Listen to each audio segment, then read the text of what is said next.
और दूसरे अध्याय में देवताओं के तेज से देवी का प्रादुर्भाव और महिषासुर की सेना के वध के बारे में वर्णन किया गया है। तो पाठ सुनने से पहले माँ भगवती जगदम्बा का अपने मन में स्मरण कीजिए। ओम नमः चंडिकाय इस मंत्र का उच्चारण करके भक्तिभाव से इस कथा का श्रवण करते हैं। ऋषि कहते हैं, पूर्व काल में देवताओं और असुरों में पूरे 100 वर्षों तक घोर संग्राम हुआ था। उसमें असुरों का स्वामी महिषासुर था और देवताओं के नायक इंद्र थे। उस युद्ध में देवताओं की सेना महाबली असुरों से परास्त हो गई और संपूर्ण देवताओं को जीतकर महिषासुर इंद्र बन बैठा। तब पराजित देवता प्रजापति ब्रह्मा जी को आगे करके उस स्थान पर गए जहां भगवान शंकर और विष्णु विराजमान थे। देवताओं ने महिषासुर के पराक्रम तथा अपनी पराजय का यथावत वृतांत उन दोनों देवेश्वरों से विस्तार पूर्वक कह सुनाया। वे बोले, हे भगवान, महिषासुर सूर्य, इंद्र, अग्नि, वायु, चंद्रमा, यम, वरुण तथा अन्य देवताओं के भी अधिकार छीनकर स्वयं ही सबका अधिष्ठाता बना बैठा है।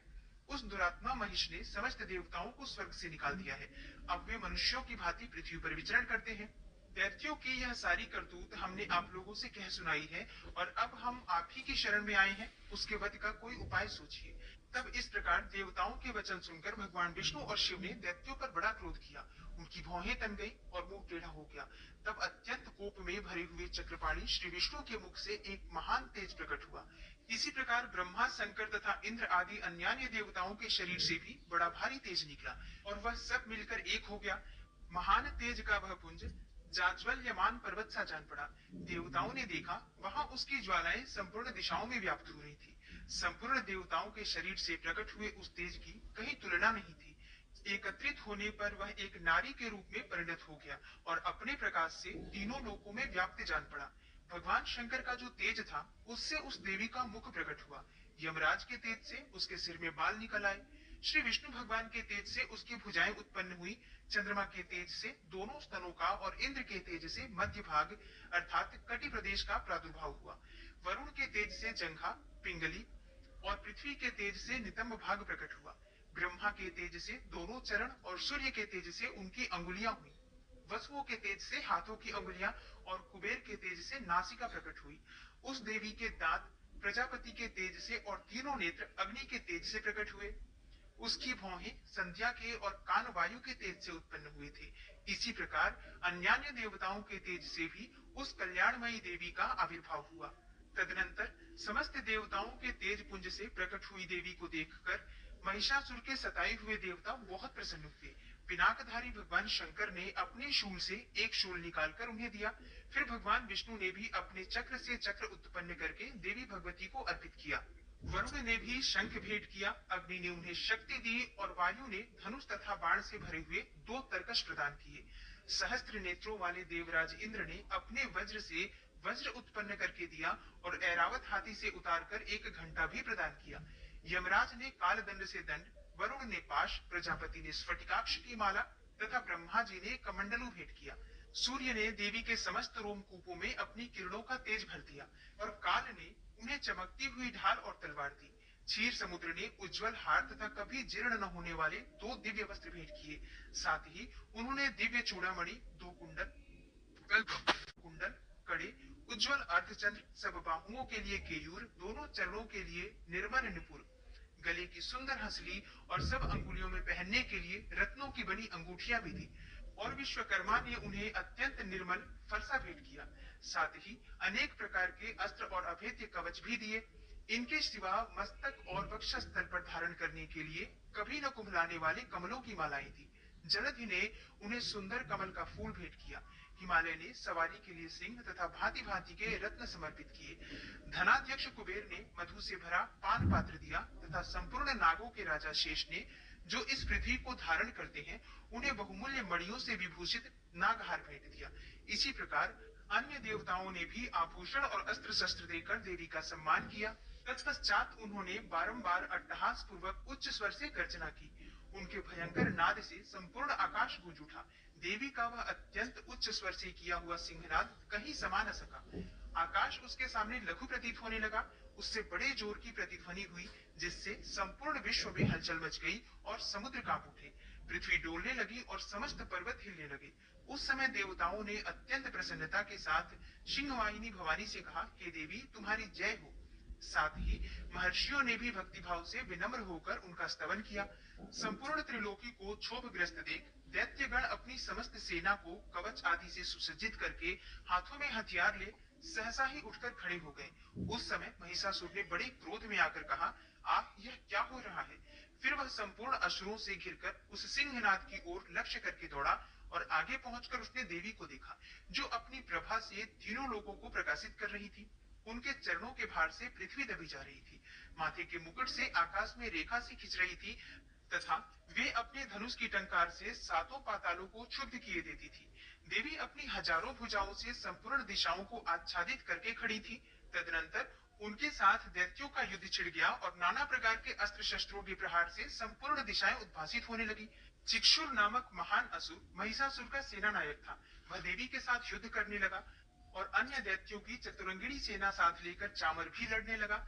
60,000 रथियों के साथ आकर उदग्र नामक महादैत्य ने लोहा लिया। 1 करोड़ रथियों को साथ लेकर महाहनु नामक दैत्य युद्ध करने लगा, जिसके रोए तलवार के समान तीखे थे। वह असिलोमा नाम का महादैत्य 5 करोड़ रथी सैनिकों सहित युद्ध में आ डटा। 60 लाख रथियों से घिरा हुआ बास्कल नामक दैत्य भी उस युद्ध भूमि में लड़ने लगा।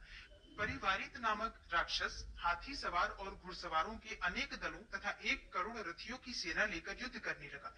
विडाल नामक दैत्य 5 अरब रथियों से घिरकर लोहा लेने लगा। इनके अतिरिक्त और भी हजारों महादैत्य रथ, हाथी और घोड़ों की सेना साथ साथ लेकर वहां देवी के साथ युद्ध करने लगे। और स्वयं महिषासुर उस रणभूमि में कोटि कोटि सहस्त्र रथ, हाथी और घोड़ों की सेना से घिरा हुआ खड़ा था। वे दैत्य देवी के साथ तोमर, भिंदीपाल, शक्ति, मूसल, खड़ग, परशु और पट्टिस आदि अस्त्र शस्त्रों का प्रहार करते हुए युद्ध कर रहे थे। कुछ दैत्यों ने उन पर शक्ति का प्रहार भी किया, कुछ लोगों ने पाश फेंके तथा कुछ दूसरे दैत्यों ने खड्ग प्रहार करके देवी को मार डालने का उद्योग किया। तब देवी ने भी क्रोध में आकर खेल खेल में ही अपने अस्त्र शस्त्रों की वर्षा करके दैत्यों के वे समस्त अस्त्र शस्त्र काट डाले। उनके मुख पर परिश्रम या थकावट का रंच मात्र भी चिन्ह नहीं था।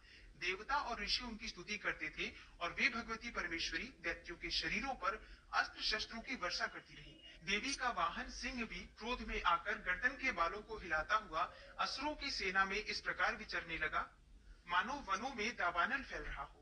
रणभूमि में दैत्यों के साथ युद्ध करती हुई अंबिका देवी ने जितने निश्वास छोड़े, वे सभी तत्काल सैकड़ों हजारों गणों के रूप में प्रकट हो गए और परशु, भिंदीपाल, खड़ग तथा पट्टिस आदि अस्त्रों द्वारा असुरों का सामना करने लगे। देवी की शक्ति से बढ़े हुए वे गण असुरों का नाश करते हुए नगाड़ा और शंख आदि बजाने लगे। उस संग्राम महोत्सव में कितने ही गण मृदंग बजा रहे थे। तदनंतर देवी ने त्रिशूल से, गदा से, शक्ति की वर्षा से और खड़ग आदि से सैकड़ों महादैत्यों का संहार कर डाला और कितनों को घंटे के भयंकर नाद से मूर्छित करके मार गिराया। बहुतेरे दैत्यों को पाश से बांधकर धरती पर घसीटा। कितने ही दैत्य उनकी तीखी तलवार की मार से दो दो टुकड़े हो गए। कितने ही गदा की चोट से घायल हो धरती पर सो गए। कितने ही मूसल की मार से अत्यंत आहत होकर रक्त वमन करने लगे। कुछ दैत्य शूल से छाती फट जाने के कारण पृथ्वी पर ढेर हो गए और उस रणांगण में बाण समूहों की वृष्टि से कितने ही असुरों की कमर टूट गई। बाज की तरह झपटने वाले देवी पीड़क दैत्यगण अपने प्राणों से हाथ धोने लगे। किन्हीं की बाहें छिन्न भिन्न हो गई, कितनों की गर्दनें कट गई, कितने ही दैत्यों के मस्तक कट कट कर गिरने लगे और कुछ लोगों के शरीर मध्य भाग में ही विदीर्ण हो गए। कितने ही महादैत्य जांघें कट जाने से पृथ्वी पर गिर पड़े। कितनों को ही देवी ने एक बाह, एक पैर और एक नेत्र वाले करके दो टुकड़ों में चीर डाला। दैत्य के मस्तक कट जाने पर भी गिरकर फिर उठ जाते और केवल धड़ के ही रूप में अच्छे अच्छे हथियार हाथ में लेकर देवी के साथ युद्ध करने लगते थे। दूसरे कबंध युद्ध के बाजों की लय पर नाचते थे और कितने ही बिना सिर के धड़ हाथों में खड्ग, शक्ति और रिष्टि लिए दौड़ते थे तथा दूसरे दूसरे महादैत्य ठहरो ठहरो यह कहते हुए देवी को युद्ध के लिए ललकारते थे। जहां वह घोर संग्राम हुआ था, वहां की धरती देवी के गिराए हुए रथ, हाथी, घोड़े और असुरों की लाशों से ऐसी पट गई थी कि वहां चलना फिरना असंभव हो गया था। दैत्यों की सेना में हाथी, घोड़े और असुरों की शरीर से इतनी अधिक मात्रा में रक्तपात हुआ था कि थोड़ी ही देर में वहां खून की बड़ी बड़ी नदियां बहने लगी। जगदम्बा ने असुरों की विशाल सेना को क्षण भर में नष्ट कर दिया, ठीक उसी तरह जैसे दृढ़ और काठ के भारी ढेर को आग कुछ ही क्षणों में भस्म कर देती है। और वह सिंह भी गर्दन के बालों को हिला हिलाकर जोर जोर से गर्जना करता हुआ दैत्यों के शरीरों से मानो उनके प्राण चुन लेता था। वहां देवी के गणों ने भी उन महादैत्यों के साथ ऐसा युद्ध किया जिससे आकाश में खड़े हुए देवता गण उन पर बहुत संतुष्ट हुए और फूल बरसाने लगे। इस प्रकार श्री मार्कंडेय पुराण में सावर्णिक मनवंतर की कथा के अंतर्गत देवी महात्म्य में महिषासुर की सेना का वध नामक दूसरा अध्याय पूरा हुआ। और अब आप सुनेंगे दुर्गा सप्तशती का तीसरा अध्याय। और दुर्गा सप्तशती के तीसरे अध्याय में सेनापतियों सहित महिषासुर के वध का वर्णन किया गया है। ऋषि कहते हैं, दैत्यों की सेना को इस प्रकार तहस नहस होते देखकर महादैत्य सेनापति चिक्षुर क्रोध में भरकर अंबिका देवी से युद्ध करने के लिए आगे बढ़ा। वह असुर रणभूमि में देवी के ऊपर इस प्रकार बाणों की वर्षा करने लगा जैसे बादल मेरुगिरी के शिखर पर पानी की धार बरसा रहा हो। तब देवी ने अपने बाणों से उसके बाण समूह को अनायास ही काटकर उसके घोड़ों और सारथी को भी मार डाला। साथ ही उसके धनुष तथा अत्यंत ऊंची ध्वजा को भी तत्काल काट गिराया। धनुष कट जाने पर उसके अंगों को अपने बाणों से बीत डाला। धनुष, रथ, घोड़े और सारथी के नष्ट हो जाने पर वह असुर ढाल और तलवार लेकर देवी की ओर दौड़ा। उसने तीखी धार वाली तलवार से सिंह के मस्तक पर चोट करके देवी की भी बाईं भुजा में बड़े वेग से प्रहार किया। ऋषि आगे कहते हैं, हे राजन, देवी की बाह पर पहुंचते ही वह तलवार टूट गई। फिर तो क्रोध से लाल आंखें करके उस राक्षस ने सूल हाथ में ले लिया और उसे उस महादैत्य ने भगवती भद्रकाली के ऊपर चलाया। वह शूल आकाश से गिरते हुए सूर्यमंडल की भांति अपनी तेज से प्रज्वलित हो उठा। उस शूल को अपनी ओर आते देख देवी ने भी शूल का प्रहार किया। उससे राक्षस के शूल के सैकड़ों टुकड़े हो गए। साथ ही महादैत्य चिक्षुर की भी धज्जियां उड़ गई और वह अपने प्राणों से हाथ धो बैठा। महिषासुर के सेनापति उस महापराक्रमी चिक्षुर के मारे जाने पर देवताओं को पीड़ा देने वाला चामर हाथी पर चढ़कर आया। उसने भी देवी के ऊपर शक्ति का प्रहार किया, किंतु जगदम्बा ने उसे अपने हुंकार से ही आहत एवं निष्प्रभ करके तत्काल पृथ्वी पर गिरा दिया। शक्ति टूटकर गिरी हुई देखकर चामर को बड़ा क्रोध हुआ। अब उसने शूल चलाया, किंतु देवी ने उसे भी अपने बाणों द्वारा काट डाला। इतने में ही देवी का सिंह उछलकर हाथी के मस्तक पर चढ़ बैठा और उस दैत्य के साथ खूब जोर लगाकर बाहु युद्ध करने लगा।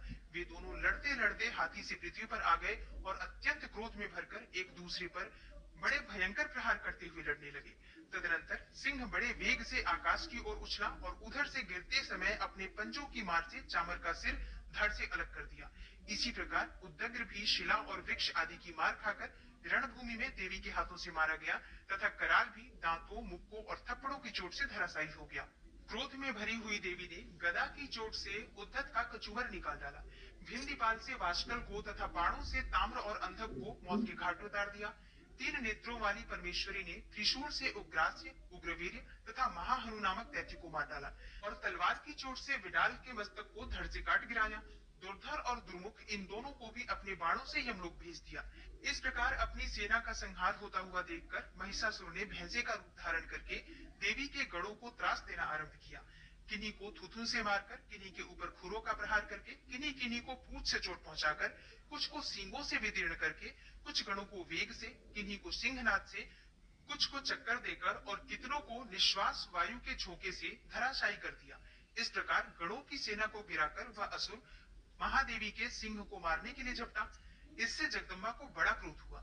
उधर महापराक्रमी महिषासुर भी क्रोध में भरकर धरती को खुरों से खोदने लगा तथा अपने सींगों से ऊंचे ऊंचे पर्वतों को उठाकर फेंकने और गर्जने लगा।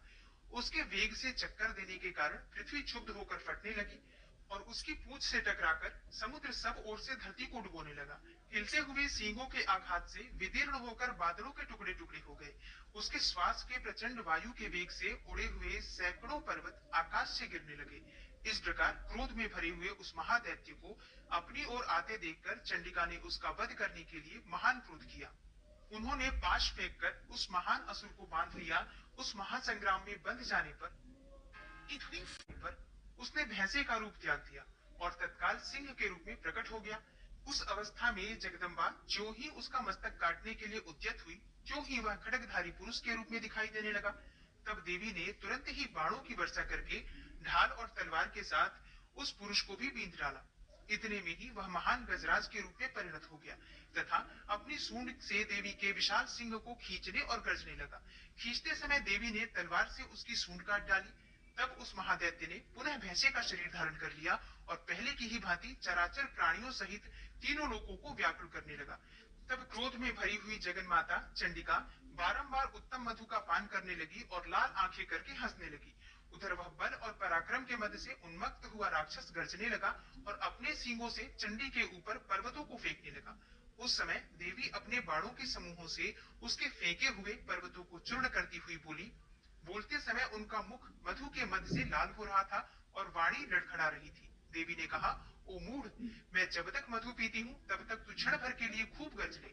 मेरे हाथ से यहीं तेरी मृत्यु हो जाने पर अब शीघ्र ही देवता भी गर्जना करेंगे। ऋषि कहते हैं, यो कहकर देवी उछली और उस महादैत्य के ऊपर चढ़ गई। फिर अपने पैर से उसे दबाकर उन्होंने शूल से उसके कंठ में आघात किया। तब उनके पैर से दबा होने पर भी महिषासुर अपने मुख से दूसरे रूप में बाहर होने लगा। अभी आधे शरीर से ही वह बाहर निकलने पाया था कि देवी ने अपने प्रभाव से उसे रोक दिया। आधा निकला होने पर भी वह महादैत्य देवी से युद्ध करने लगा। तब देवी ने बहुत बड़ी तलवार से उसका मस्तक काट गिराया। फिर तो हाहाकार करती हुई दैत्यों की सारी सेना भाग गई तथा संपूर्ण देवता अत्यंत प्रसन्न हो गए। देवताओं ने दिव्य महर्षियों के साथ दुर्गा देवी का स्तवन किया। गंधर्व राज गाने लगे तथा अप्सराएं नृत्य करने लगी। इस प्रकार श्री मार्कंडेय पुराण में सावर्णिक मनवंतर की कथा के अंतर्गत देवी महात्म्य में महिषासुर वध नामक तीसरा अध्याय पूरा हुआ। ओम नमः चंडिकायै। और अब आप सुनेंगे माँ दुर्गा की आरती। ओम जय अम्बे गौरी मैया, जय श्यामा गौरी मैया जी को निश दिन ध्यावत, तुमको निश दिन ध्यावत, हरि ब्रह्मा शिवरी। ओम जय अम्बे गौरी। मांग सिंदूर विराजत, टीको मृग मद को, उज्ज्वल से दो नैना, चंद्र बदन नीको। ओम जय अम्बे गौरी। कनक समान कलेवर, रक्तांबर राजे, रक्त पुष्प गले माला, कंठन पर साजे। ओम जय अम्बे गौरी। के हरिवाहन राजत, खड्ग खपर धारी, सुर नर मुनि जन सेवत, तिनके दुख हारी। ओम जय अम्बे गौरी।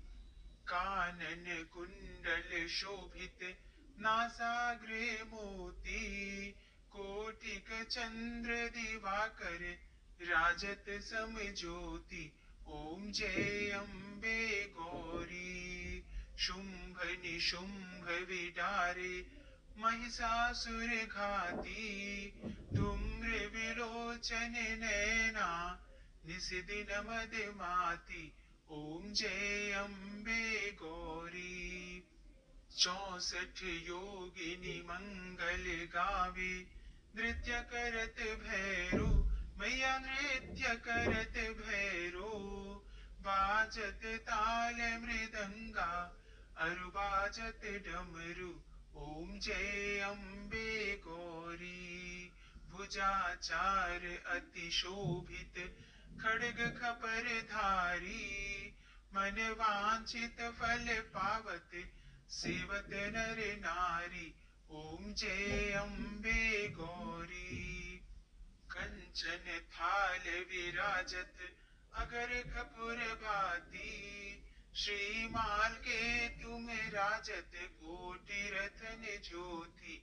मैया जय अम्बे गौरी।